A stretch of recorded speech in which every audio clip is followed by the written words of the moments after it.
오늘 목사님 나오셔서 나중 영광이 크리라는 제목으로 말씀 전해 주실 텐데요. 어제 저녁보다 더 큰 함성으로 목사님 나오실 때 큰 박수로 모시겠습니다. 목사님 나오시겠습니다.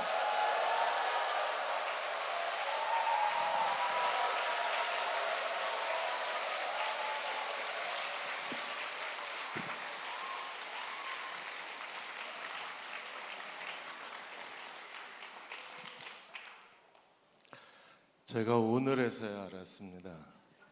7년을 속고 살았어요.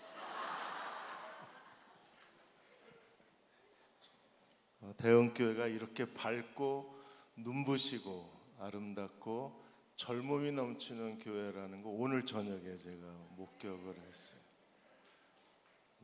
너무 아름답습니다. 7년 동안 저를 감쪽같이 속이셔서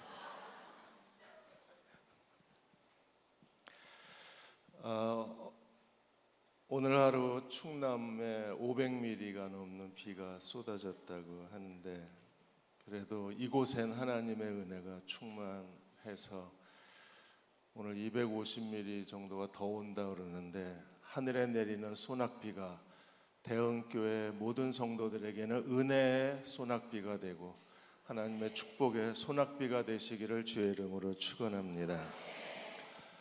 2년 반 만에 저에게 이렇게 교우 여러분들을 뵙고 한 번 더 사과할 수 있는 시간 허락해 주셔서, 회개의 시간 주셔서 너무 감사하고요. 한 분 한 분 스치듯이 지나가서 좀 마음이 안타까웠습니다. 한 분 한 분 마주 앉아서 오래 이야기했으면 마음이 많이 풀렸을 것 같은데 그러지 못해서 아쉬운 마음이 있고요. 나중에 천국 가서 우리 맛있는 커피 한 잔 마시면서 오래 지치도록 이야기할 수 있었으면 좋겠습니다. 자, 오늘은 학개서 2장 나중 영광이 더 크리라 라는 말씀을 같이 나누고자 합니다. 한국 기독교 목회자 협의회에서 한국 갤럽에 의뢰해서 2022년 2월부터 11월까지 성인 9,182명을 대상으로 해서 종교생활에 대한 신앙의식 조사를 했어요. 그 결과가 충격적입니다. 전체 인구 5,134만 명 중에 기독교인이 771만 명입니다. 표본 조사이긴 합니다. 771만 명이 다 교회 나가냐? 그렇지 않습니다. 그 중에 교회 출석하는 사람은 545만 명, 교회 나가지 않는 안나가 교인이 226만 명. 2015년 통계청의 조사에 그 기준으로 보면 한 200만 이상이 감소가 된 거예요. 200만 이상이 교회를 떠난 겁니다. 이렇게 교회를 떠나는 현상을 탈교회화 현상이라고 얘기합니다.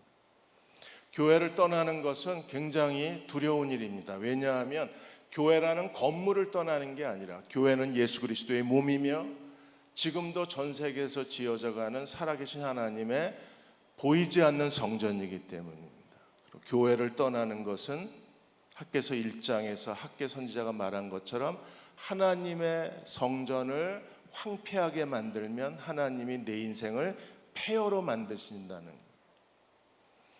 결국 우리의 인생의 가장 중심의 심장과 같은 하나님의 축복과 저주의 기준이 무엇입니까? 하나님의 성전입니다. 하나님께서 이스라엘 백성을 바벨론 땅의 포로로 1차, 2차, 3차 포로로 끌고 가시면서 그들은 하나님의 가나안 땅에 살 자격을 잃어버렸어요. 가나안 땅은 누구만 살 수 있어요? 하나님을 예배하고 섬기는 하나님의 언약의 백성만 살 수 있는 거예요. 그들이 하나님을 버리고 우상 숭배한 사람들은 더 이상 약속의 땅에 살 수가 없어요. 그래서 바벨론 땅으로 하나님이 추방시켜 버리신 겁니다. 하나님의 언약 백성을 추방시키시면서 하나님께서 뭐라고 약속하셨어요? 70년 뒤에 내가 다시 너희를 약속의 땅으로 데리고 오리라. 70년 뒤에 BC 그들이 586년에 그들이 바벨론 땅에 포로로 끌려 들어갔는데 70년 뒤에 BC 516년에 그들이 돌아와야 돼요. 그런데 그들이 다시 돌아오기 위해서 하나님의 성전이 다시 재건이 돼야 되는데 그들이 538년에 하나님이 1차 포로 귀환해서 수룹바벨이 5만여 명의 사람과 더불어 예루살렘에 돌아왔는데 하나님의 성전이 멈추었어요. 학개 선지자의 그 하나님의 말씀을 듣고 그들이 520년에 성전 건축을 다시 시작했습니다. 16년 만에. 그리고 마침내 516년에 성전이 완공이 돼요. 정확하게 586년에 그들이 바벨론 땅에 포로로 끌려가고 70년 뒤에 내가 너희를 언약의 땅으로 다시 돌아오게 하리라는 하나님의 예언이 그대로 이루어져서 그 해가 바로 516년 성전, 수룹바벨 성전이 완공된 해입니다. 하나님이 선지자 학개를 보내셔서 그들이 16년 동안 중단시켜버리고 포기하고 외면했던 하나님의 성전을 다시 건축하게 하셔서 마침내 516년 완공이 되는 거예요. 오늘 2장에서는 학개 선지자를 통해서 주신 세 번째, 네 번째, 다섯 번째 예언의 말씀이 기록되어져 있습니다. 어떤 말씀을 주셨을까요? 2장 1절에서 9절까지 세 번째 예언의 말씀이 주어졌습니다. 2장 1절에 보시면 다리오 왕 즉위 2년 7째 달 21일. 언제 성전 건축이 시작됐어요? 그들이 다리오 왕 제2년 6째 달 24일 시작이 됐는데 세 번째 예언의 말씀은 언제 주어졌습니까? 6째 달 24일 날 성전 건축이 다시 시작이 되고 7째 달 21일 한 달 조금 안 된 시간에 하나님이 선지자 학개를 통해서 다시 말씀을 주셨습니다. 어떤 말씀을 주셨을까요? 2장 2절에 다시 수룹바벨, 여호수아 대제사장 그리고 남은 백성에게 예언의 말씀이 전해졌는데 그 세 번째 예언의 말씀의 메시지는 뭐예요? 3절에 너희 가운데 남아있는 자 중에서 이 성전의 이전 영광을 본 자가 누구냐? 솔로몬이 지었던 그 화려하고 웅장하고 금으로 지어진 금과 은과 보석으로 지어져도 화려했던 솔로몬 성전의 이전 영광을 본 자가 누구냐? 이제 이것이 너희에게 어떻게 보이느냐? 수룹바벨 성전은 정말 작고 초라하고 보잘것없었어요.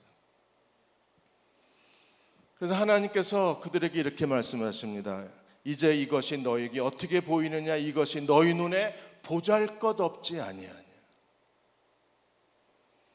성전 건축이 다시 시작되고 한 달이 채 지나지 않아서 일부 이스라엘 백성들 가운데 불만이 터져 나왔어요. 비난이 터져 나왔습니다. 무슨 비난이 터져 나왔어요?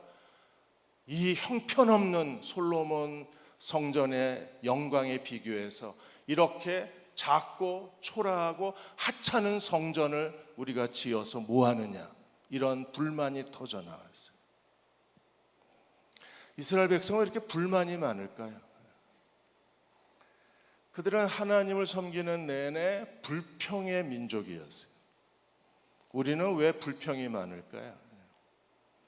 불평을 멈추라는 책을 사회심리학자 에스 노어 박사가 썼습니다. 불평하는 사람들의 심리를 이렇게 분석하셨어요. 삶의 의미를 찾지 못하고 자신의 삶에 만족하지 못하고 타인과의 공감 능력이 부족한 사람들이 자기 중심주의에 사로잡혀 있기 때문에 불평한다 그랬어요. 이제 불평하면 어떤 사람이 돼요? 자기 자신에게 만족하지 못하는 사람이 되는. 이제 불평하면 어떤 사람이 됩니까? 이기적인 사람이 되는. 이제 불평하면 어떤 사람이라는 걸 드러내는 거예요. 난 공감 능력이 없어, 이렇게 되는 겁니다. 그래서 에스 노어 박사는 불평은 중독 증상이 있다 그랬어요. 술, 담배에 중독되고 마약에 중독되듯이 불평도 중독 증세가 있다 그랬어요. 아마도 이스라엘 백성들은 불평에 중독된 민족이었을 거예요. 그들은 하나님의 성전을 다시 짓는 가운데 너무나 작고 초라하고 하찮아 보이니까 그게 불만이 되고 불평이 된 거예요. 그걸 비난하기 시작했습니다. 그 비난을 하나님이 들으신 거예요. 그래서 하나님께서 그걸 인정하셨어요. 너희 눈에 어떻게 보이냐? 하찮지? 너희 눈에 어떻게 보이는데 초라하지? 맞아, 초라해. 인정하시면서 이렇게 말씀하셨어요. 4절에 그러나 여호와가 이르노라 스룹바벨아 총독 스룹바벨아 정치 리더 스룹바벨아 스스로 굳세게 할지어다. 대제사장 여호수아에게 스스로 굳세게 할지어다. 하나님의 성전을 다시 짓고 있는 유다 백성들을 향해서 모든 백성에 대해서 하나님이 스스로 굳세게 일할지어다. 스룹바벨에게 스스로 굳세게 할지어다. 여호수아에게 스스로 굳세게 할지어다. 이스라엘 모든 백성들에게 스스로 굳세게 하여 일할지어다. 왜 어떻게 굳세게 해요? 내가 너희와 함께 하리라. 아멘. 하나님이 우리와 함께 계신 것을 믿으십니까?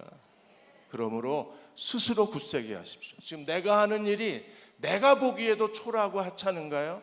내가 겨우 이런 일을 하려고 이렇게 바둥거리고 사나, 그런 자기 자신에 대한 초라한 생각이 드십니까? 내가 자녀들에게 어떻게 희생하고 어떻게 투자하고 내가 먹을 거 먹지 않고 입을 거 입지 않고 정말 아끼고 모으고 모아서 내가 내 인생에 투자했는데 네가 이렇게 내 앞에서 하찮게 살 수 있냐? 자녀들에 대해서 자녀들이 사는 모습을 보시고 초라한 생각이 드십니까? 오늘 하나님 우리에게 말씀하십니다. 스스로 굳세게 할지어다. 하나님이 원하시는 건 뭐예요? 성전의 크기와 성전의 외형의 웅장함과 성전의 외형의 화려함이 아니에요. 하나님의 성전, 비록 초라하고 작고 보잘것없다고 할지라도 하나님의 성전이 있어야 하나님께서 그 백성 가운데 거하실 수 있고 자기 백성을 만나실 수 있고 예배를 받으실 수 있고 그들의 기도를 들으실 수 있는 거예요.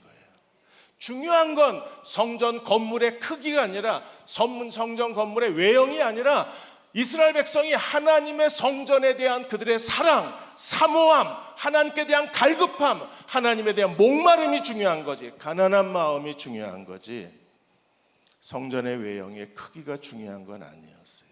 그래서 하나님이 격려하시면서 말씀하십니다. 스스로 굳세게 하라. 이런 말 듣고 약해지지 마. 그런 사람들의 비난과 불만을 듣고 손을 놓으면 안 돼. 중단하지 마. 또 포기하면 안 돼. 일어나. 다시 일어나. 계속 그 일을 해. 내가 너희와 함께 있겠다고요 말씀하십니다. 하나님 어떻게 함께 계시나요? 하나님 함께 계신다는 가장 중요한 사실이 어디 있어요? 5절에 너희가 애굽에서 나올 때 내가 너희와 언약한 말과 나의 영이 계속하여, 출애굽 때부터 지금 바벨론 포로로 끌려갔다가 다시 돌아온 이스라엘 모든 구속사의 역사 가운데 나의 언약, 나의 영이 한 번도 너희를 떠난 적이 없다는 것. 나의 영이 계속하여 너희 가운데 머물러 있나니 너희는 두려워하지 마라. 그런 말을 듣고 스스로 포기하지 마라. 사람들의 불평과 불만을 듣고 멈추지 마. 너희는 나의 언약의 백성이다. 출애굽 때부터 오늘 이 시간까지 한 번도 나의 영이 너희를 떠난 적이 없어. 오늘 우리에게도 하나님은 한 번도 우리를 떠난 적이 없습니다. 믿으십니까? 한 번도 하나님은 나를 떠나신 적이 없어요. 우리가 처음 구원받았을 때 내주하셨던 하나님의 영이, 성령이 한 번도 내가 하나님을 떠나서 비틀거리고 하나님을 앞에 나태하고 게으르고 하나님을 멀리 했던 그 시간 속에서도 하나님의 성령은, 하나님의 영은 한 번도 나를 떠나지 아니하시고 계속해서 나와 함께 계셨던 것을 믿으십니까? 하나님은 격려하실 뿐 아니라 이제 그들이 짓고 있는 작고 초라하고 보잘것없고 하찮은 스룹바벨 성전, 솔로몬 성전에 비해서 너무나 초라한 스룹바벨 성전, 그런데 하나님이 그 수룹바벨 성전의 미래에 대해서 이렇게 예언하셨어요. 2장 6절에서 9절까지가 수룹바벨 성전에 대해서 하나님이 가지고 계신 그분의 커다란 계획을 설명하시는 거예요. 하나님이 어떤 계획을 갖고 계셨어요? 6절에 만군의 여호와가 이같이 말하노라. 조금 있으면 내가 하늘과 땅과 바다와 육지를 진동시킬 것이요. 하나님이 지금 대한민국의 하늘을 진동하고 계신 것 같지 않아요? 저렇게 비가 많이 쏟아질 수가 없습니다. 하늘과 땅과 바다와 육지를 진동시킬 것이요. 7절 모든 나라를 진동시킬 것이며 모든 나라의 보배가 이르리니 내가 이 성전의 영광이 충만하게 하리라. 만군의 여호와의 말이니라. 하나님의 수룹바벨 그 초라한 성전에 대해서 하나님께서 세 가지를 약속하셨는데 그 중에 첫 번째가 이 모든 나라의 보배가 이르리니. 모든 나라의 보배가 이른다는 말이 무슨 뜻입니까? 새 번역을 읽어드리겠습니다. 새 번역엔 좀 더 쉽게 설명이 되어 있어요. 이렇게 되어 있습니다. 또 내가 모든 민족을 뒤흔들어 놓겠다. 그때 모든 민족의 보화가 이리로 모일 것이라. 어디로? 수룹바벨 그 초라한 하찮아 보이는 그 성전에 하나님이 모든 나라의 보물을 내가 이리로 모일 것이라. 내가 이 성전을 보물로 가득 채우리라. 너희 눈에 하찮아 보이냐? 이게 쓸모없어 보이냐? 이런 짓을 왜 하냐고 불평하고 있냐? 이런 성전을 우리가 지어야 될 이유가 없다고 그렇게 불만에 쌓여 있냐? 아니다. 너희 눈에 하찮게 보일지 몰라도 내가 이 수룹바벨 성전에 모든 나라의 보물로 가득 채울 것이다. 이게 첫 번째 약속이에요. 두 번째 약속이 무엇입니까? 내가 이 성전에 하나님의 영광을 가득 채우게 할 것이다. 두 번이나 반복해서 말씀을 하시. 7절에 이 성전의 영광이 충만하리라. 9절에도 이 성전의 나중 영광이 이전 영광보다 크리라. 보물을 채우시고 두 번째는요, 나중 영광이 이전 영광보다 크게 할 것이라 그랬어요. 무슨 말입니까? 수룹바벨 성전의 영광이 솔로몬 성전의 영광보다 더 클 것이라. 더 커지리라. 사람들의 눈에는 건물의 외형을 보고 솔로몬 성전의 영광이 더 크다고 말하겠지만, 그러나 하나님의 구속사의 언약적 관점에서 보면 수룹바벨 성전의 영광이 더 커리라.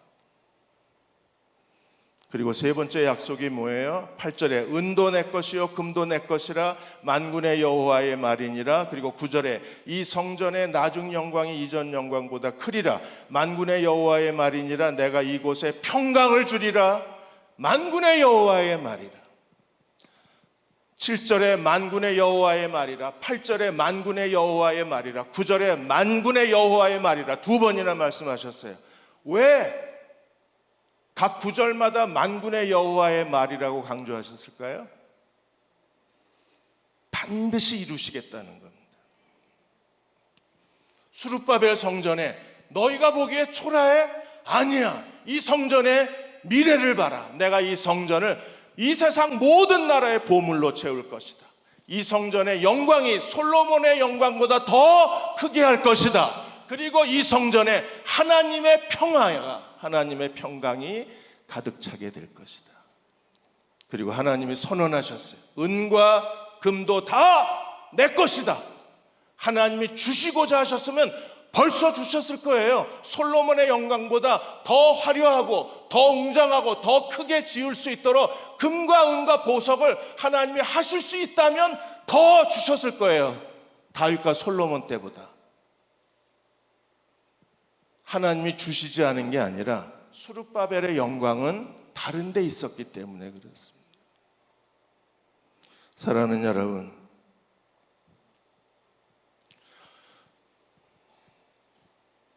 대흥침례교회도 우리는 이전 영광을 기억하고 있어요. 오늘 이 자리에 대흥침례교회 이전 영광을 기억하시는 교회 어른들이 계십니다. 저는 그분들을 통해서 하나님이 대응 침례교 이전 영광이 무엇인가를 듣고 또 듣게 하셨어요.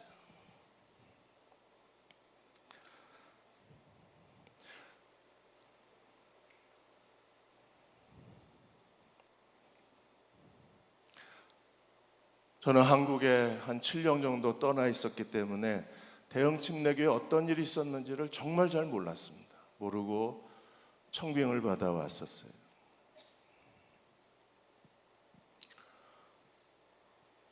그리고 하나님 앞에 주저앉았습니다. 교회의 영광이 조금씩 무너지고 있는 걸 봤어요. 하나님께서 제 마음에 대응 침례 교회에 나의 영광이 다시 회복되게 해라. 그게 하나님이 제 마음에 주신 부담감이었어요. 일주일에 이틀 3일씩 금식하면서 하나님께 기도했습니다. 하나님, 대응 침례 교회의 영광을 다시 회복시켜 주십시오. 그 첫 번째가 담임 목사님을 다시 원로 목사님으로 추대하는 일이었습니다.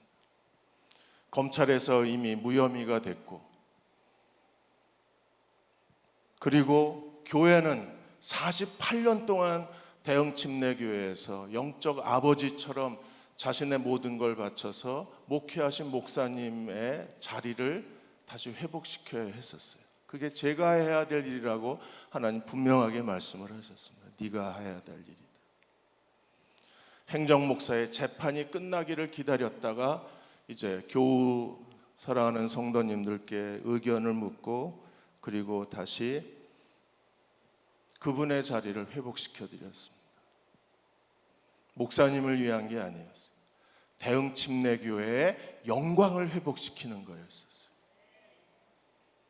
48년 그분의 설교를 듣고 회심한 많은 부부들을 제가 만났습니다. 그 목사님에게 침례를 받고 결혼 주례를 받았다고 고백하는 분들을 만났습니다. 그리고 처음 태어난 새 생명을 목사님이 축복 기도해 주셨다는 이야기를 들었습니다.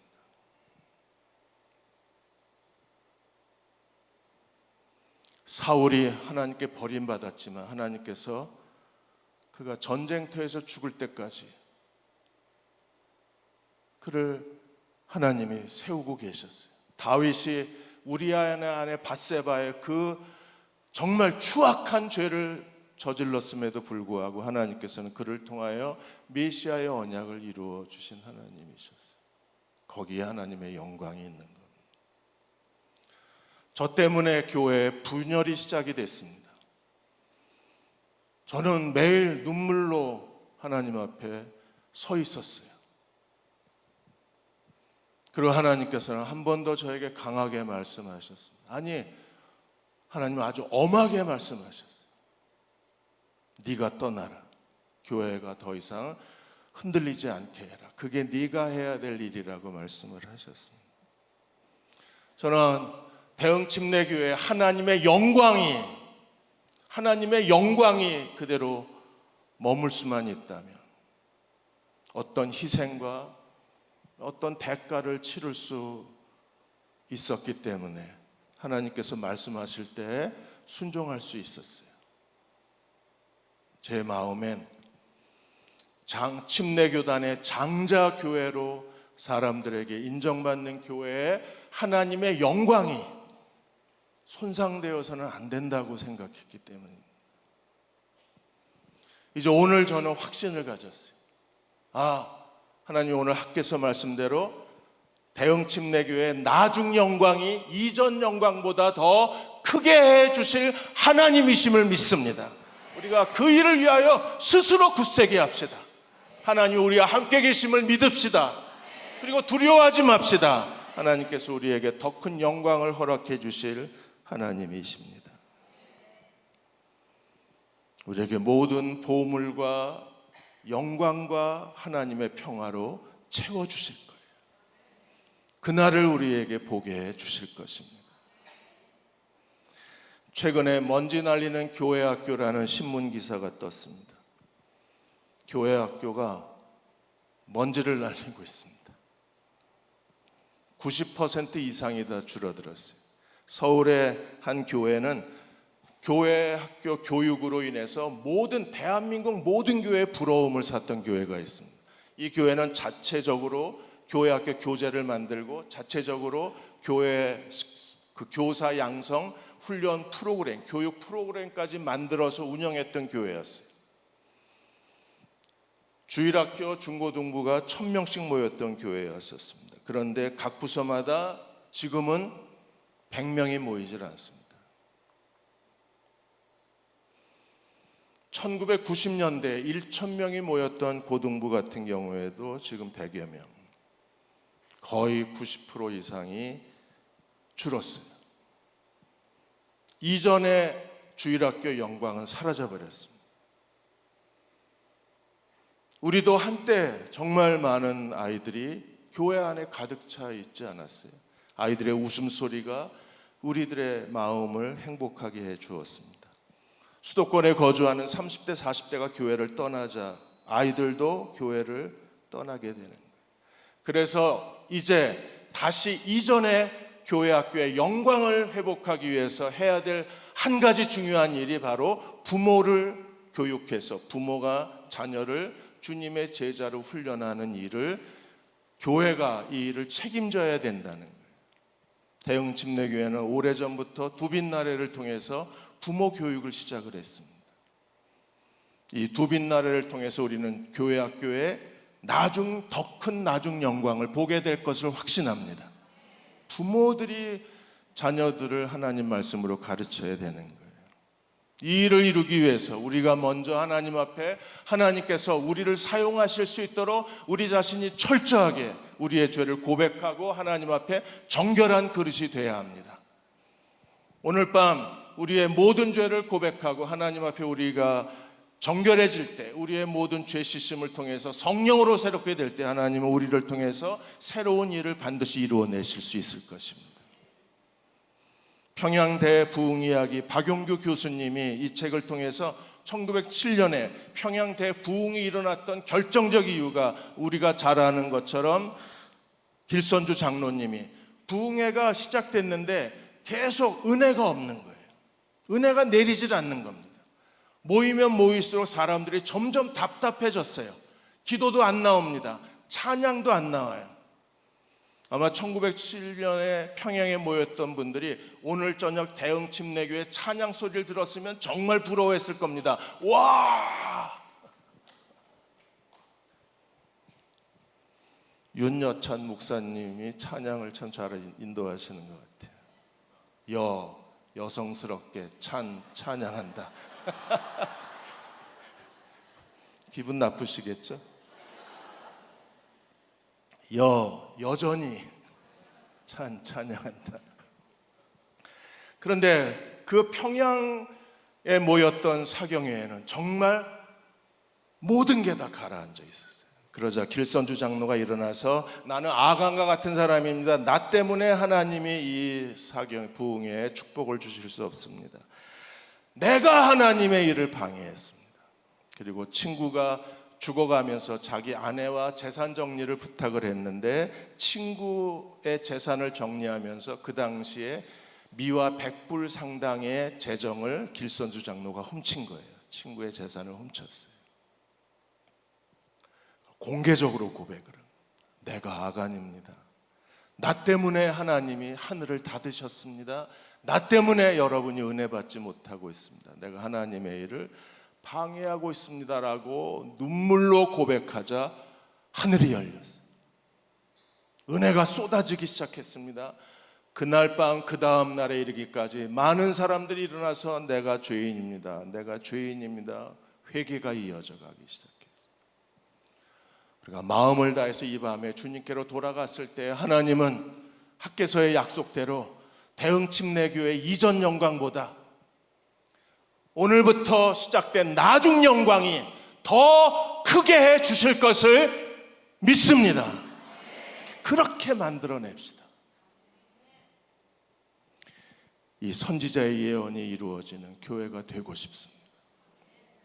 두 번째 10절에서 9절까지 네 번째 예언이 이루어집니다. 10절에 보시면 다리오 왕 제2년 9째 달, 세 번째 예언은 어디에 있어요? 7째 달. 그리고 지금 네 번째 예언은 다리오 왕 제2년 9째 달 24일에 여호와의 말씀이 임했습니다.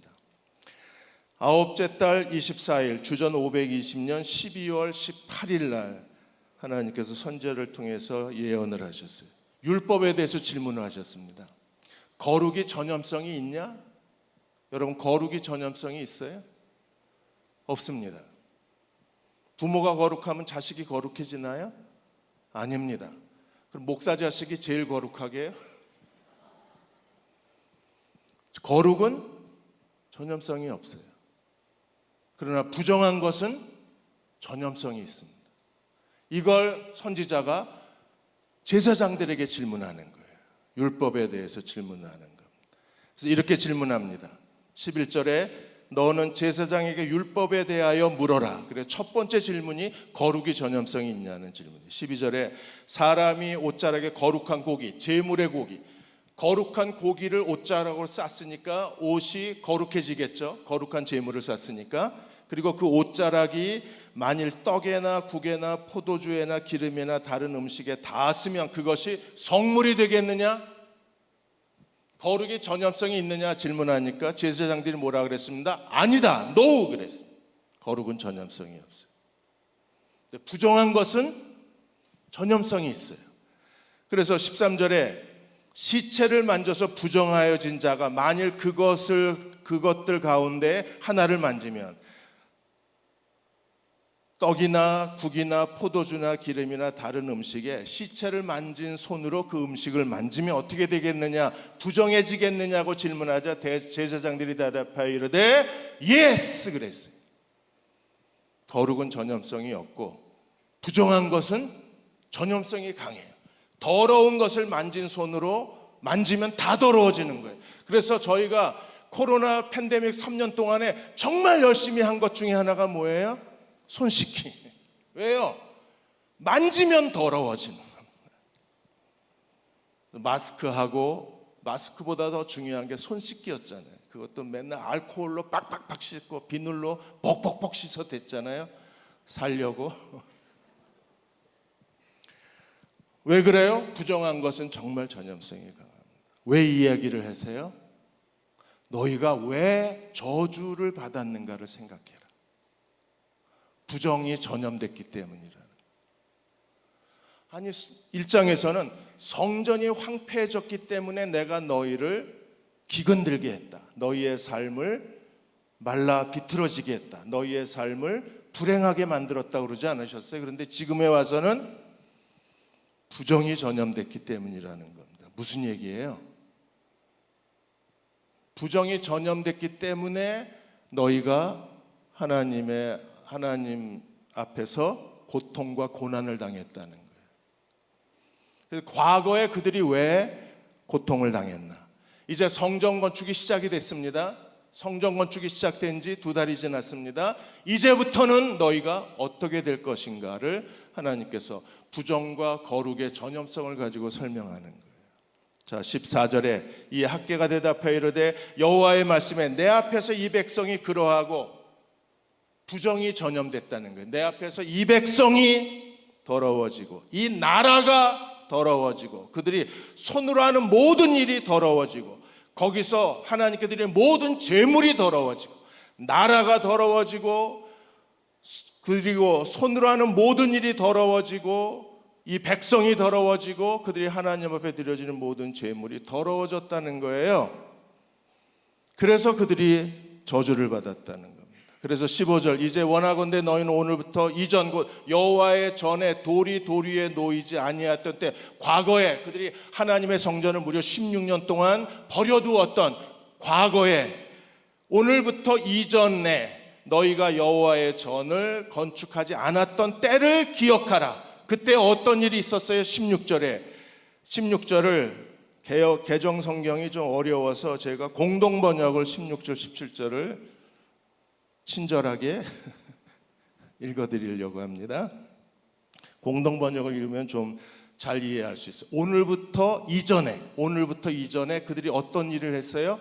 성전의 돌 위에 돌을 올려놓질 않아요. 하나님의 성전을 내버려 뒀어요. 성전에서 마음이 떠나 있었어요. 성전을 그들이 포기하고 있었어요. 탈교회와 교회가 싫다고 교회를 떠난 가나안 성도 226만 명. 자, 어떤 일이 벌어졌습니까?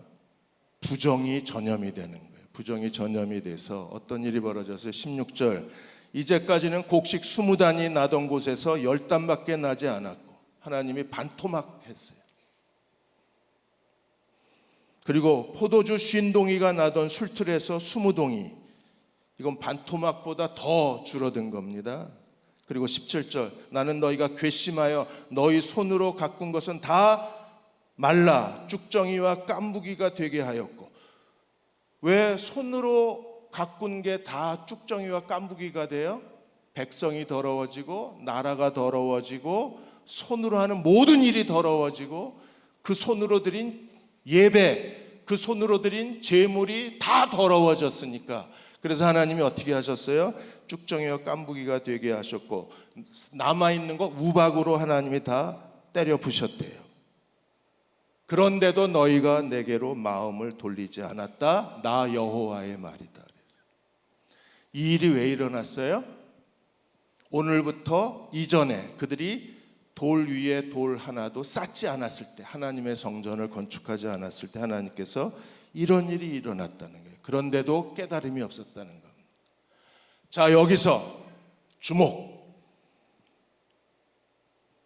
제가 분명히 주목하라고 그랬습니다. 나중에 딴소리 하시면 안 돼요. 여기서 시련의 두 가지가 있어요. 하나님의 저주의 시련이 있고 하나님의 섭리의 시련이 있어요. 영적 분별하셔야 됩니다. 내가 지금 당하고 있는 고난이 하나님의 섭리의 시련인지, 내가 지금 당하고 있는 고난이 내가 하나님 앞에 잘못 살아서, 그릇되게 살아서 하나님대로 살지 못해서 받는 형벌의 고난인지, 하나님의 형벌로서의, 진노로서의 고난인지, 아니면 하나님의 섭리로서의 고난인지를 구분하셔야 돼요.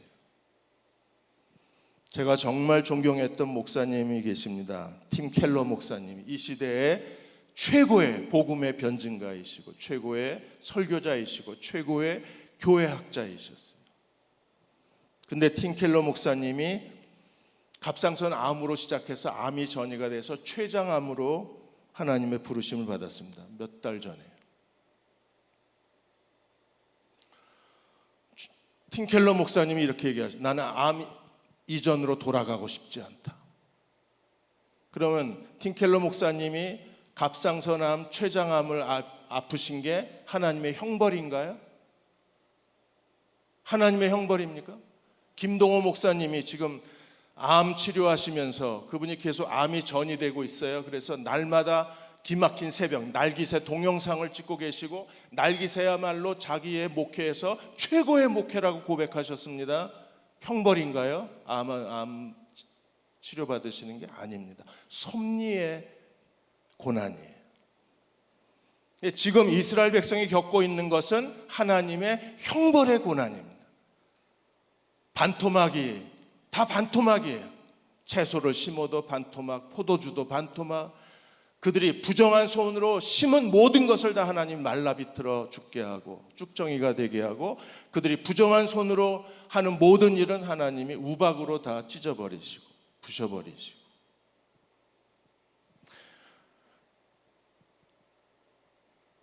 그리고 18절에 한 번 더 기억하라고 말씀하십니다. 18절에 너희는 오늘 이전을 기억하라. 오늘 이전, 그들이 성전을 다시 재건축하기 과거를 기억해라. 아홉째 달 24일 그 여호와의 성전 지대를 쌓던 날부터 오늘 하나님의 성전의 지대, 주춧돌을 놓았던 그날로부터 과거를 기억하라. 19절, 곡식 종자가 아직도 창고에 있느냐? 포도나무, 무화과나무, 석류나무, 감람나무에서 열매를 맺지를 못했느니라. 언제? 오늘부터 과거에는 열매가 하나도 없었어요. 그런데 하나님 뭐라고 말씀하셨습니까? 오늘부터는 내가 너희에게 복을 주리라. 아멘. 하나님의 형벌과 복의 기준이 뭐예요? 그들이 하나님의 성전에 아무것도 하지 않았을 때에는 그들의 삶 전체가 뒤죽박죽이었어요. 그들이 하나님의 성전을 멀리하고 하나님의 성전에 무관심하고 하나님의 성전에 무표정하고 영적으로 나태해서 그들이 하나님의 성전을 위해 아무것도 하지 않았을 때 그들의 삶에 남은 것은요, 반토막에 우박에 싹쓸이에 그들의 열매 맺지 못하는 빈곤한 삶이 그들을 가득 채웠습니다. 그런데 이제 하나님의 성전을 다시 건축하기 시작했어요. 하나님이 그 날짜를 기억하라고 그러셨습니다. 여호와의 성전 지대를 쌓던 날 9월 24일을 기억해라. 오늘부터는 내가 너희에게 복을 주리라. 하나님이 왜 이렇게 말씀하십니까? 그들이 처음에 에스라 3장에 보시면 에스라 3장에 그들이 제단을 쌓았어요. 그리고 에스라 4장에서 스룹바벨 성전 건축이 시작이 됐습니다. 그런데 여러분 잘 아시는 것처럼 그 예루살렘과 사마리아에 있던 대적들이 이스라엘이 성전 건축을 못하게 방해를 했어요. 그들의 방해 때문에 16년 동안 성전 건축을 못하고 있었던 겁니다. 그 장면을 에스라 4장 5절에서 이렇게 말합니다. 에스라 4장 5절에 바사왕 고레스의 시대부터 바사왕 다리오가 즉위할 때까지 관리들에게 뇌물을 주어 그 계획을 막았으며, 그래서 무려 16년 동안 고레스 왕이 이스라엘의 귀환을 명령하고 성전 건축을 명하고 그들이 빼앗았던 성전의 모든 기명을 되돌려줬음에도 불구하고 그들이 계속해서 주변 국가의 정치 세력의 반대로 인하여 다리오 왕, 페르시아의 다리오 왕 시대까지 무려 16년 동안이나 성전 건축을 못하고 있었던 거예요. 그러다 학개 선지자의 그 예언의 말씀을 듣고 그들이 에스라 6장에서 다시 성전 건축을 시작했습니다. 9월 24일 날 성전 지대를 놓았습니다. 하나님의 그날을 기억해라. 내가 오늘부터 너희에게 복을 주리라. 오늘 우리는 사람이 돌로 쌓는 성전을 얘기하는 게 아니라 그리스도의 몸으로서의 교회, 보이지 않는 하나님의 성전을 이야기하는 거예요. 우리도 하나님의 성전을 다시 세워야 할 시대적 부르심이 우리에게 있어요. 하나님이 기뻐하시는 교회로 우리 모두가 힘을 다해서 우리가 할 수 있는 최선을 다해서, 이번 수련의 주제가 뭐예요? 담장을 넘어 세상을 향하여 We go together, 함께 가자는 거예요. 담장을 넘어 세상을 향해 너 나가, 담장을 넘어 세상을 향해 두빈나래나 보내, 담장을 넘어 세상을 향하여 상공사공만 보내 라고 하지 않으셨어요. 이번 수련의 주제가 무엇입니까? 담장을 넘어 세상을 향해 We go together, 함께 가자고 주제를 정하신 거 아닌가요? 크리스토퍼 라이트 선교학자가 하나님의 선교라는 책에서, 그분이 인도 선교사에 있었는데, 인도 선교를 가로막는 가장 큰 방해는 힌두교가 아니라 그랬어요. 인도의 국가 종교가 힌두교잖아요. 그런데 힌두교가 방해가 아니라 인도 교회가 하나님의 선교를 가로막는 가장 큰 장애물이라 그랬어요. 왜요? 인도 교회는 그들이 복음을 받았음에도 불구하고 그들은요, 교회가 찢어지고 분열하고 다투고 싸우고, 교회의 지도자들은 부와 권력을 추구하고 있고, 교회는 하나님의 영광을 다 가리우고 있는 거예요. 그래서 크리스토퍼 라이트 박사는 이렇게 말합니다. 인도 교회가 복음의 기쁜 소식을 교회의 저주받은 소식으로 만들었다. 교회의 하나님의 복음의 굿뉴스를 그들은 다 지워버렸다. 누가 지워요? 교회가. 우리도 두려운 겁니다. 우리가 지우고 있는 건 아닌가? 내가 혹시 하나님의 복음의 기쁜 소식을 손상시키고 있는 건 아닌가?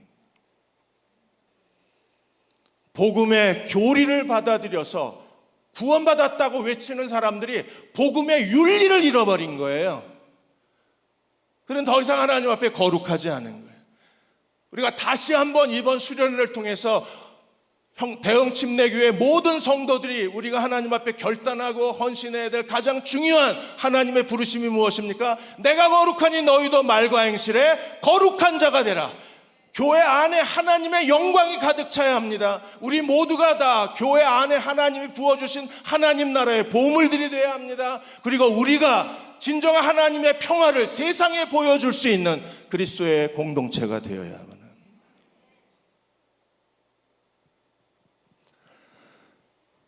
3년 만에 그레이 철치가 젊은이들의 교회로 바뀐 교회가 있어요. 이번에 예장 고신 총회에서 서울 포럼을 열었는데 그 포럼에 서울의 청암교회에 대한 사례 발표가 있었습니다. 3년 만에 그레이 철치는 무슨 교회예요?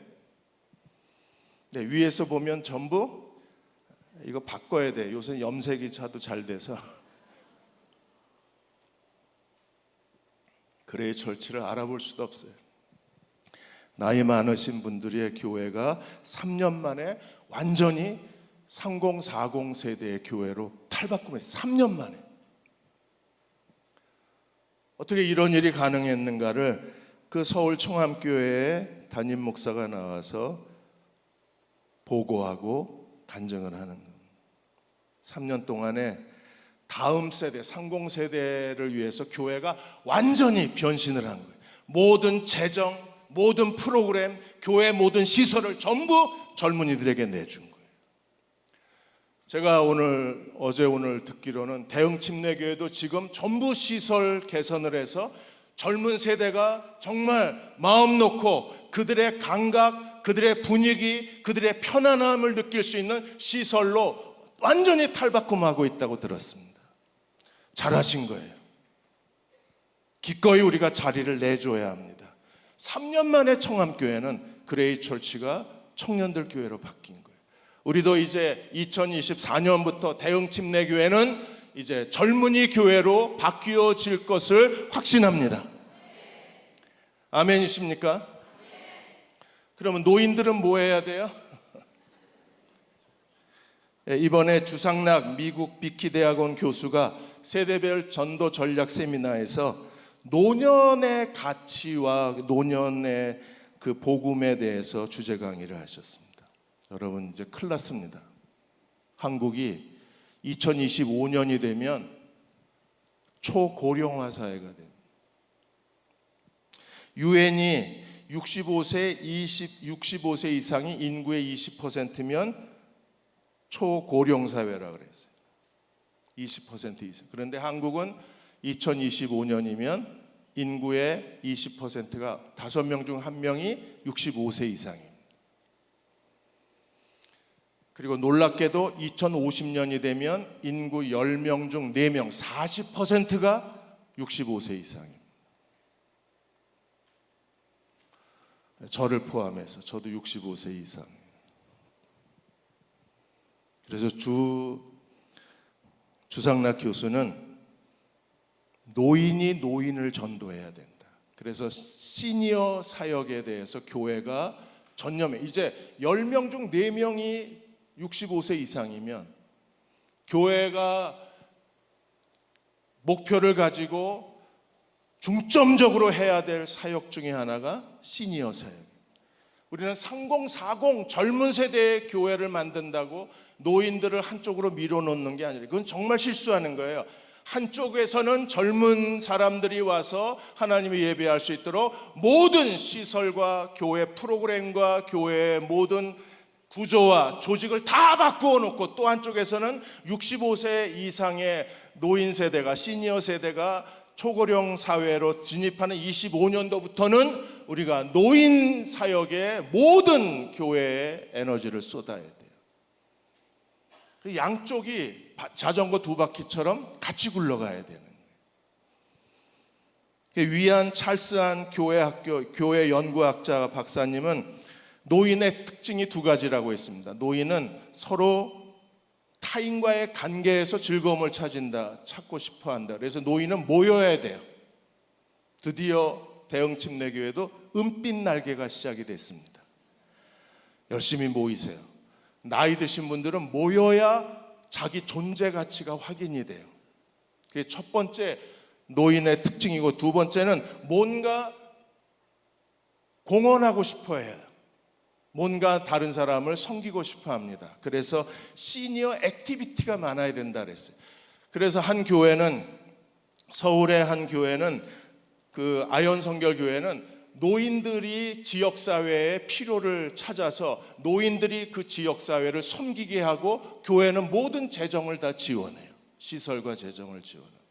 노인들의 액티비티 사역이 활발하게 진행되게 해서 2025년에 노인이 노인을 전도하는 교회의 또 다른 프로그램을 만들어 가요. 이런 일을 통해서 우리는요, 왜 이렇게 해야 돼요? 기준이 될 거예요. 그들이 9월 24일 이전에 예루살렘 주민들은 정말 삶의 폐허와 가난과 굶주림과 기근과 그리고 고통만 있었어요. 그런데 성전을 건축하는 9월 24일 이후에 하나님이 약속하시기를 오늘부터 내가 너희에게 뭘 주리라? 복을 주리라. 교회다운 교회를 만드는 그런 교회를 하나님이 오늘부터 내가 너희에게 복을 주리라. 하나님께서 복을 주시는 교회가 되시기를 주의 이름으로 축원합니다.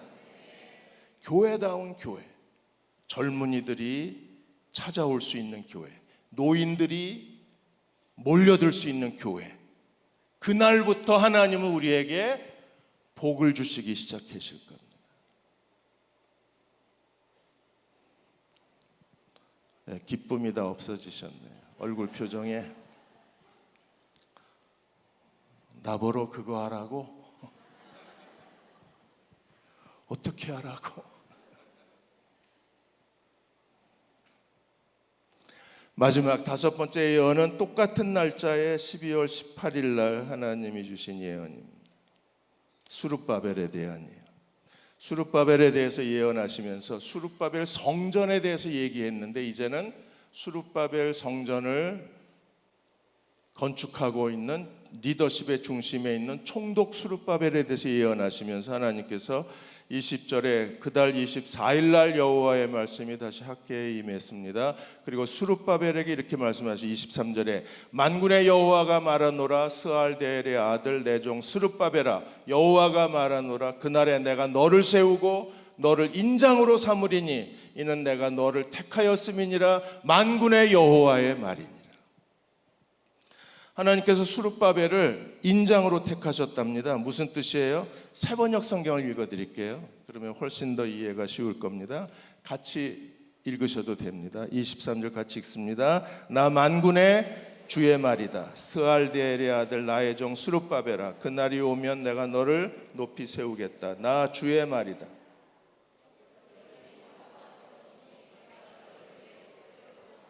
나 만군의 주의 말이다. 하나님이 수룹바벨을 뭘로 삼으셨다고 그랬어요? 내가 너를 옥새로 삼으셨다. 옥새가 뭐예요? 왕의 도장. 그래서 모든 외교 문서에는 뭐가 반드시 찍혀야 돼요? 옥새, 왕의 도장이 찍혀야 돼요. 그리고 옥새는요, 왕의 정통성, 왕의 권위, 왕의 주권의 상징입니다. 그래서 왕이 바뀌면 반드시 뭘 차지해야 왕이 돼요? 옥새를 차지해야 왕이 돼. 그런데 하나님이 수룹바벨을 옥새로 삼으셨답니다. 무슨 말입니까? 수룹바벨이 언제 그렇게 승진을 했어요? 아니 성전 하나 지었다고 막 옥새 줘도 됩니까? 하나님께서 옥새는 하나밖에 없을 텐데 옥새가 여러 개예요? 하나밖에 없겠죠. 하나님 나라의 왕권의 상징 옥새면 하나밖에 없을 겁니다. 이건 누가 가져야 돼요? 그 아들이 가져야지 왜 수룹바벨에게 줍니까? 수룹바벨이 메시아의 상징인 거예요. 수룹바벨 성전은 장차 하나님께서 예수 그리스도를 통하여 하나님이 이 땅에 지어주실 예수 그리스도로 말미암아 세워질 예수 그리스도의 몸으로서의 교회, 그리고 성부 성자 성령 하나님이 함께 지어져 가시는 보이지 않는 온 세상에 지어져 간 하나님의 성전을 짓는 사람이 누굽니까? 수룹바벨이 아니라 예수님이십니다. 그래서 수룹바벨은 예수님의 상징인 거예요. 정말 예수님이 성전을 건축하셨나요? 성전을 건축해야 옥새를 갖습니다. 사랑하는 여러분, 정말 하나님이 기뻐하시는 대응 침례 교회를 세우셔서 우리가 다 하나님께 옥세를 받는 하나님의 상속자가 되시기를 주의 이름으로 축원합니다. 하나님의 성전에 우리의 모든 걸 바치고 하나님이 기뻐하시는 그분의 교회를 이 땅에 세우고 하나님의 영광이 가득 차고 하나님 주시는 보물들이 가득 차고 하나님 주시는 평강이 가득 찬 하나님이 기뻐하시는 그분의 교회가 될 때 하나님 우리 모두의 삶에 오늘부터 내가 너에게 복을 내리리라. 그 복을 누리고 싶습니다. 그리고 오늘 찬양하시는 모습을 보면서 여러분은 이미 오늘부터 시작이 됐어요. 저는 마음에 확신이 들었습니다. 아, 하나님 정말 기뻐하시는구나. 조금만 더 헌신해 주시고 조금만 더 순종해 주시고 조금만 더 우리의 힘을 모으면 이전의 대응 침례 교회의 영광보다 하나님이 더 큰 영광을 부어 주시리라고 확신합니다. 수룹바벨은 정말 메시아의 모형이었을 거예요. 요한복음이라고 갑니다. 요한복음 2장 19절에서 21절까지 예수님이 뭐라고 그러셨어요? 성전을 청결케 하고 나셔서 이 성전을 헐어 내가 사흘 만에 지을 거야. 다 놀랬습니다. 20절 성전을 지금 헤롯이 46년째 짓고 있는데 어떻게 3일 만에 내가 지을 수 있느냐. 그러자 예수님 21절에 그 사흘 만에 짓겠다는 하나님의 성전은 뭐였어요? 예수님은 성전된 자기 육체를 가리켜 말씀하신 것이라. 예수님은 성전을 건축하시는 분이셨어요. 에베소 2장 20절 22절에서도 삼위일체 하나님은 전 세계에 하나님의 보이지 않는 성전을 짓고 계시는 하나님이십니다. 그래서 에베소 2장 20절에 너희는 사도들과 선지자들의 터 위에 세우심을 입은 자라. 그래서 예수께서 친히 모퉁이 돌이 되셨느니라. 주님이 뭐가 되셨어요? 주춧돌, 모퉁이 돌이 되셨습니다. 21절 그의 안에서 건물마다 서로 연결하여 주 안에서 성전이 되어져 가고 지금도 진행형이에요. 그리스도가 다시 오시는 그날까지 전 세계에서 하나님의 성전이 건축되고 있을 것입니다. 어떻게 22절에 너희도 성령 안에서 성령 하나님, 하나님이 거하실 처소가 되기 위하여 성부 하나님, 그리스도 예수 안에서 함께 지어져 가느니라 성자 하나님. 22절 한 절에 삼위일체 하나님이 다 고백이 되어 있어요. 삼위일체 하나님이 공동으로 지금도 전 세계에서 하고 계신 하나님의 구속의 가장 위대한 사역이 무엇입니까? 성령 안에서 하나님이 거하실 그분의 집, 하나님이 거하실 머무실 그분의 집이 되기 위해서, 처소가 되기 위해서 그리스도 예수 안에서 지금도 함께 지어져 가느니라. 아멘. 삼위일체 하나님이 성전 건축자이셨어요.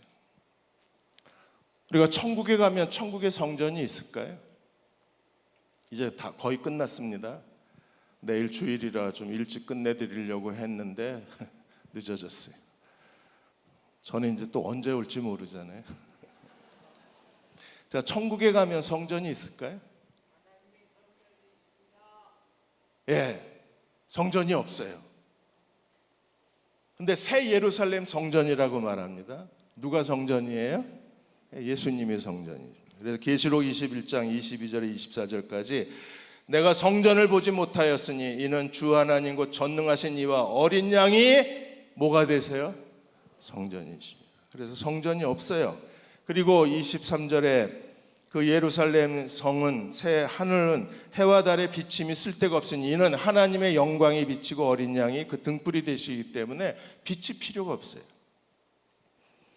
그리고 24절에 만국이 모든 백성이 그 빛 가운데 다니고 왕들이 자기 영광을 가지고 주님 앞에 가서 어린 양 예수를 경배하는 거예요. 그게 하늘의 성전입니다. 이 성전에는 들어가지 못하는 사람들이 있어요. 이 사람들은 못 들어가요. 27절에 이 사람들은 못 들어갑니다. 무엇이든지 속된 것이나 가증한 것, 거짓말하는 자는 결코 그리로 들어가지 못하리라. 누구만 들어가요? 어린 양의 생명책에 기록된 자만 들어갑니다. 기록되셨나요? 우리가 하나님의 집을 책임지면 하나님은 우리 집을 책임지시는 게 다윗 언약입니다. 하나님이 나단 선지자를 통해서 이렇게 얘기하셔요. 사무엘하 7장 5절에 네가 나를 위하여 집을 짓는다고? 다윗은 정말 하나님의 집을 지어드리고 싶었잖아요. 그래서 금을 10만 달란트 모으고 은을 100만 달란트 모으고 놋과 그 보석은 헤아릴 수 없이 많이 쌓아놨었잖아요. 정말 하나님의 집을 짓고 싶었습니다. 그러자 하나님께서 하나님의 집을 사모했던 다윗에게 뭐라고 말씀하셨어요? 사무엘하 7장 11절에 보시면 11절 하반절에 여호와가 너를 위하여 집을 짓고, 누가? 여호와가 누구를 위하여? 너를 위하여. 뭘 하시고? 이렇게 되면 된 거 아니에요? 내가 하나님의 집을 지으면 하나님은 그래 나는 네 집을 지어줄게. 근데 하나님의 집을 하나님이 다윗에게 허락하신 게 아니라 누구에게 허락하셨어요? 그 씨에게. 그래서 12절에 내가 죽으면 조상으로 돌아가면 내 몸에서 날 씨를 내 뒤에 세워 그 나라를 견고하게 할 거다. 그래서 13절에 그가 내 이름을 위하여 내 집을 건축할 것이요 내가 그의 왕위를 견고하게 하리라. 다윗과 솔로몬이 하나님의 집에 자신의 전부를 쏟아 넣었을 때 하나님은 다윗과 솔로몬에게 다윗의 집을 세우시고 솔로몬의 왕위를 영원히 견고케 해주시리라고 약속하신 거예요. 그러므로 우리가 하나님의 집을 책임지면 하나님은 우리 집을 책임져 주시는 거예요. 성공의 비밀이 여기 있는 겁니다. 형식적인 그리스도인으로 억지로 발걸음을 내디디며 주님을 따르려고 하지 마십시오. 기쁘게 온 마음을 다해서 주님을 예배하고 섬겨야 될 이유가 여기에 있어요. 우리는 어떤 사람입니까? 베드로전서 2장 4절 5절에 보시면 보배로운 산돌이신 예수께 나와 예수님이 리빙스톤, 살아있는 돌, 성전의 주춧돌이 되셨습니다. 예수님이 산돌이신 것처럼 5절에 너희도 뭐같이? 산돌같이. 우리 한 사람 한 사람이 우리도 리빙스톤이 신령한 집으로 세워지고, 신령한 집은 어떤 집입니까? 아버지의 집, 하나님의 집, 하나님의 성전. 우리가 하나님의 성전의 집으로 세워질 뿐 아니라 어떻게 해야 돼요? 그리스도로 말미암아 하나님이 기쁘시게 받으실 신령한 제사를 드릴 거룩한 제사장이 되라. 너는 산돌이다. 너는 신령한 집이다. 너는 신령한 제사장이다. 누가? 우리 한 사람 한 사람. 하나님의 집을 사모할, 그리고 우리 전부를 여기에 쏟아 넣으십시다. 오늘 찬양 부르시면서 너무 우리 마음에 기쁨이 넘치지 않았어요? 설교 들으시면서 이제 시무룩해지셨지만 그 기쁨이 아직도 눈에 보입니다. 그렇게 계속 가십시오.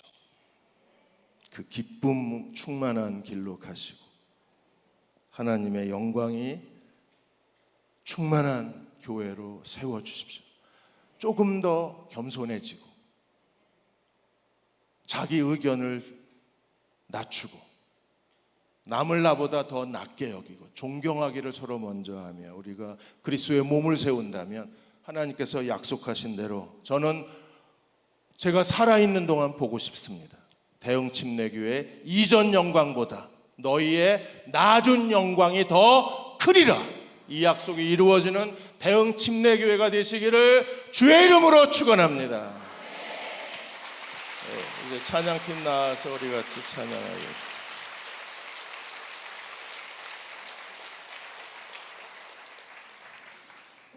박수 치신 분들만 십자가의 길, 순교자의 삶 우리 같이 찬양하면서 오늘 정말 같이 기도하고 싶어요. 하나님, 이제 하나님의 영광이 회복됐습니다. 제가 봤어요. 하나님이 그거 증언하라고 절 보내신 것 같아요. 2년 반 만에 대흥침례교회 하나님의 영광이 완전히 회복이 됐어요. 근데 하나님은 거기서 멈추지 않으시고 더 큰 영광을 내가 주리라. 뭘까요 그게? 하나님이 대흥 침례교회에 주실 더 큰 영광은 과연 뭘까요? 우리가 전심으로 오늘 밤은 더 큰 영광을 우리에게 허락해 주십시오. 내가 하나님의 집을 세우겠습니다. 주님.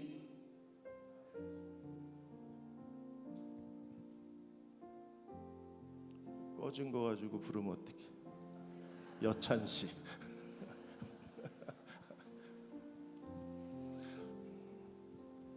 제가 잘한 일 중에 하나가 안종만 목사님하고 너무나 비슷한 정인택 목사님을 세웠다는 게 제가 정말 잘한 일 중에 하나예요.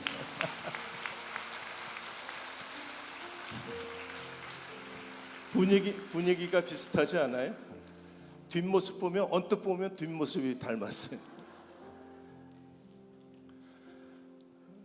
사랑하는 성도 여러분, 정말 저는 제대로 하지 못했지만 정말 서툴렀지만 마음을 다해서 여러분을 사랑하고 대흥 침례교회를 정말 사랑했어요.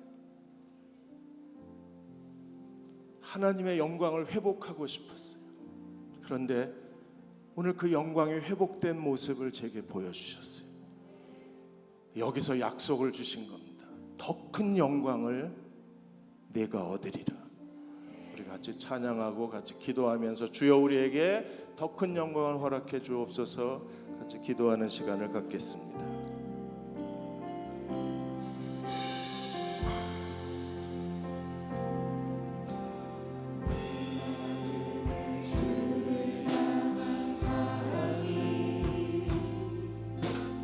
나의 말은 주가 주신 진리로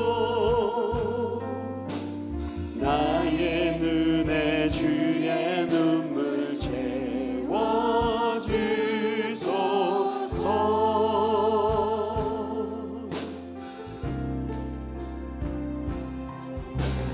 내 입술에 찬양의 향기가 두 손에는 주를 닮은 섬김이 나의 삶의 주의 은정 남게 하소서. 하나님의 사랑이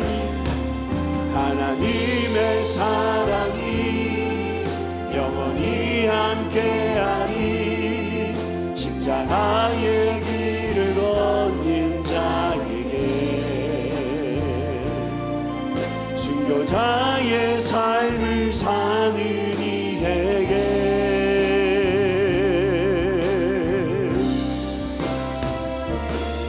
초롱하는 소리와 세상 유혹 속에도 주의 순결한 신부가 되리라. 내 생명 주님께 드리리. 하나님의 사랑이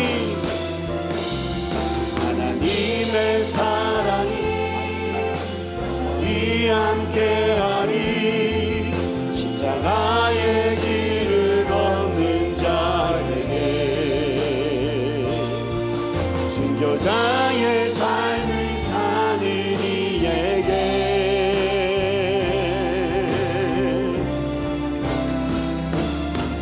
조롱하는 소리와 세상 유혹 속에도 주의 순결한 신부가 되리라.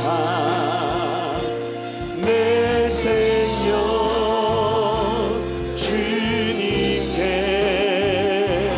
드리리.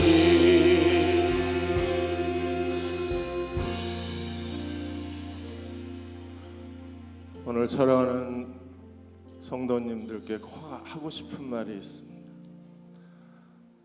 그동안 정말 수고하셨습니다.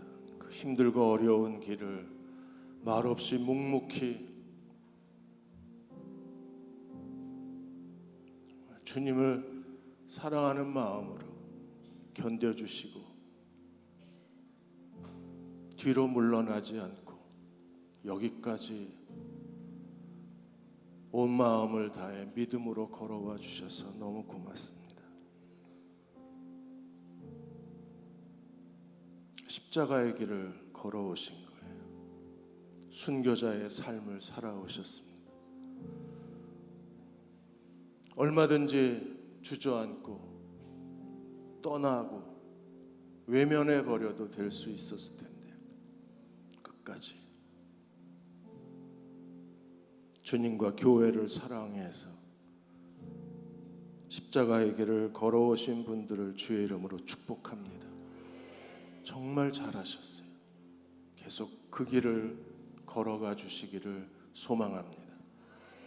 더 좋은 교회로, 모두가 사랑할 수 있는 교회로, 주님이 정말 기뻐하시는 교회로 대흥침례교회를 세워가는 사랑하는 장로님, 교회 집사님, 권사님, 리더들, 교사들, 그리고 모든 교우들, 목회자들, 우리는 해낼 수 있을 겁니다. 오늘 밤 스스로 굳세게 하고 모든 두려움을 떨쳐버리고 하나님 앞에 한 번 더 결단하는 저와 여러분이 되시기를 주의 이름으로 축원합니다. 우리 한 번 더 찬양하고 같이 간절히 기도하는 시간을 갖겠습니다.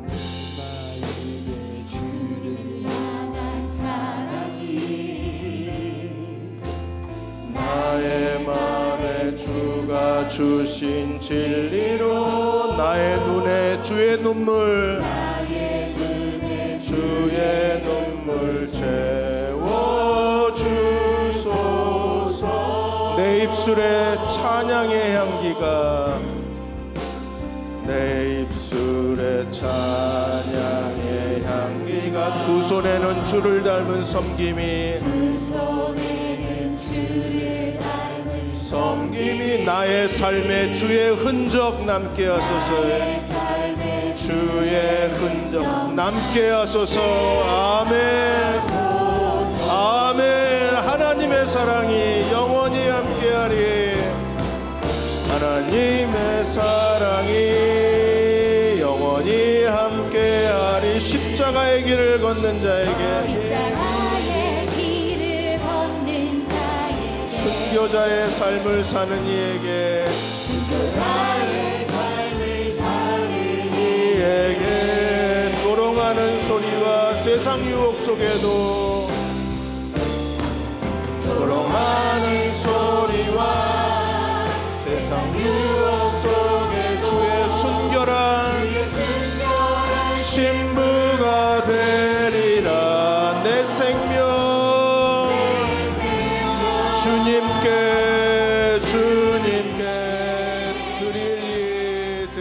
드리리. 하나님의 사랑이 영원히 함께하리. 하나님의 사랑이 영원히 함께하리. 십자가의 길을 걷는 자에게, 걷는 자 아멘. 주여. 순교자의 삶을 사는 이에게, 조롱하는 소리와 세상 유혹 속에도, 조롱하는 소리와 세상 유혹 속에도 주의 순결한 신부가 되리라. 내 생명, 내 생명 주님께 드리리. 조롱하는 소리와 세상 유혹 속에도, 조롱하는 소리와 세상 유혹 속에도 주의 순결한 신부가 되리. 내 생명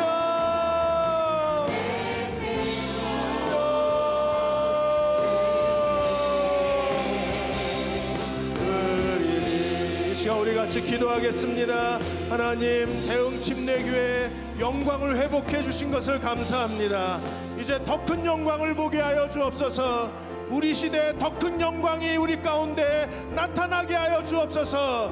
우리를 주의 순결한 신부로 주님 앞에 세워주시고 십자가의 길을 걸어온 저희를 위로하여 주시고 순교자처럼 헌신한 저희들에게 하나님이 오늘부터 복을 내려 주옵소서.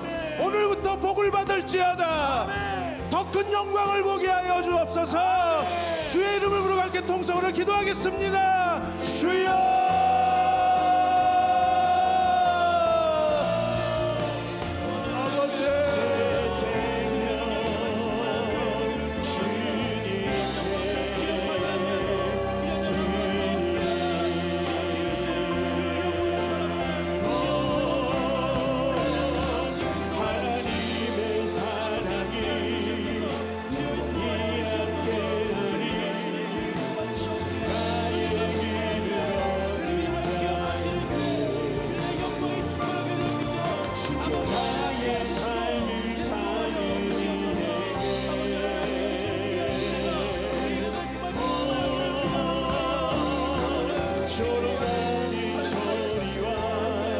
세상 유혹 속에도 주의 순결한 신부가 되리라.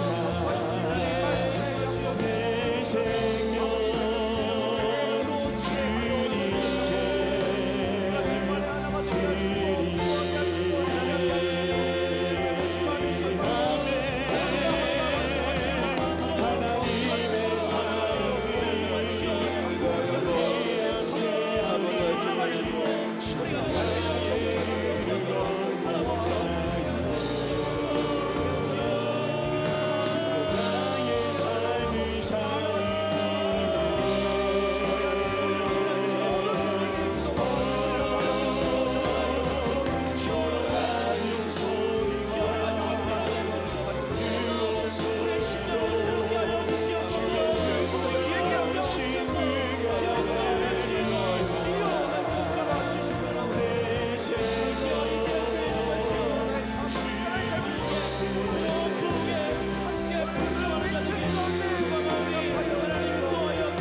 우리 같이 고백하기를 원합니다. 신실하게, 진실하게.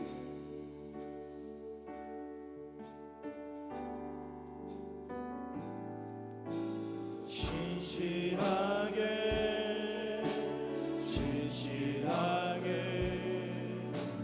거룩하게 살게 하소서. 신실하게, 진실하게. 진실하게 진실하게 거룩하게 살게 하소서.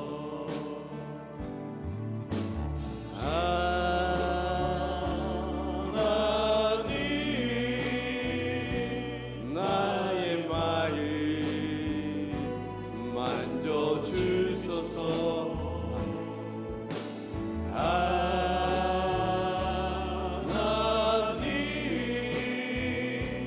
나의 영혼 새롭게 하소서. 우리 다시 한번 고백합니다. 신실하게, 진실하게, 진실하게 거룩하게 살게 하소서. 진실하게 진실하게 거룩하게 살게 하소서. 하나님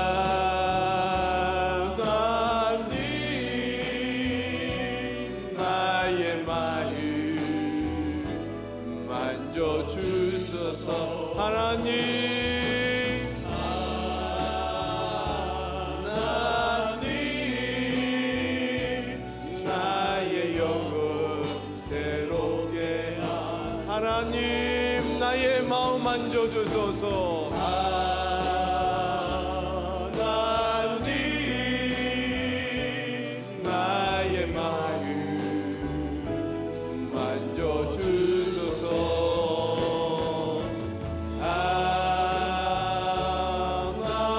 하나님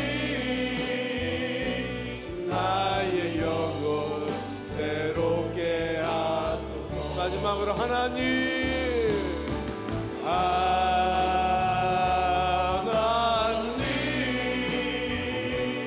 나의 마음 만져주소서.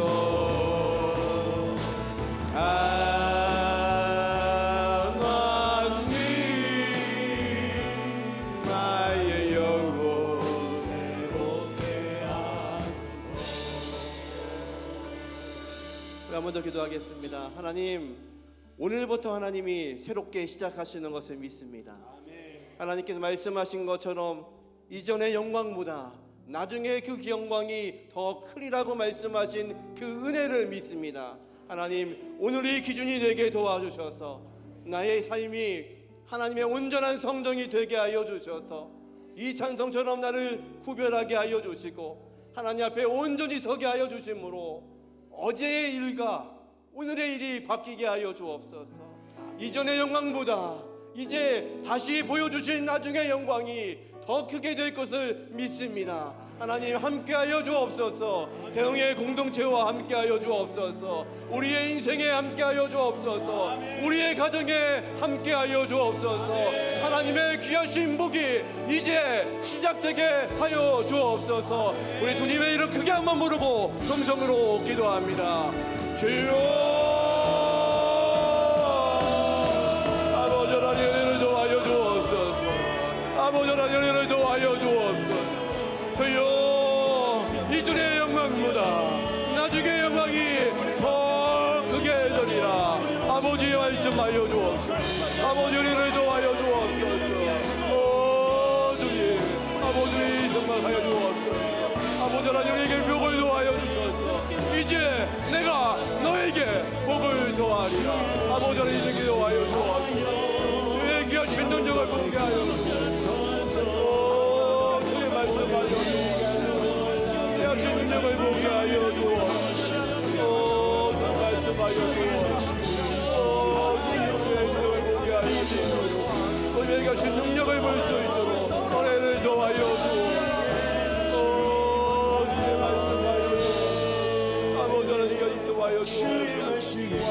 하나님 귀하신 능력을 보게 하여 주옵소서. 아버지 하나님 말씀하여 주옵소서. 우리에게 능력들을 보게 하여 주옵소서. 주여 역사하여 주옵소서. 주여 우리를 도와여 주옵소서. 우리에게 삶들을 보게 하여 주옵소서. 은혜 도와여 주옵소서. 아버지 말씀하여 주옵소서. 아버지 영의 모든 것을 하나님 함께하여 아버지 하나님이 우리에게 찬양을 좀하여 아버지의 모든 공동체가 하나님에게 하여 아버지 우리를 사용하여 주님 영광을 더하여 하나님에게 하신 영광을 보여주소서. 은혜를 더하여 주님 말씀하여 은혜 더하여 아버지 하나님을 더하여 우리에게 하신 능력들을 보게 하여 아버지 말씀하여 아버지 말씀하여 주님 은혜도 하여 주님 말씀하여 아버지 하나님 우리 말함을 수 있도록 아버지 은혜를 더하여 은혜를 더하여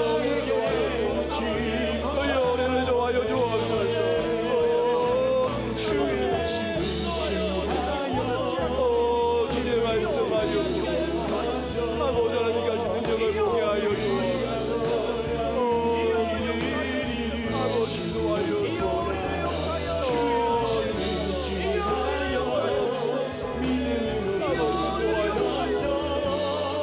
아버지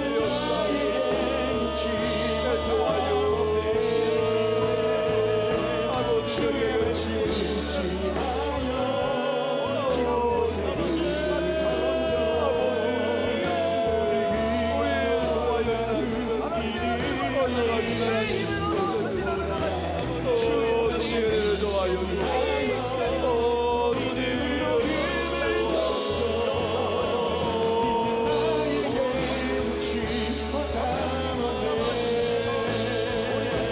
주의 말씀을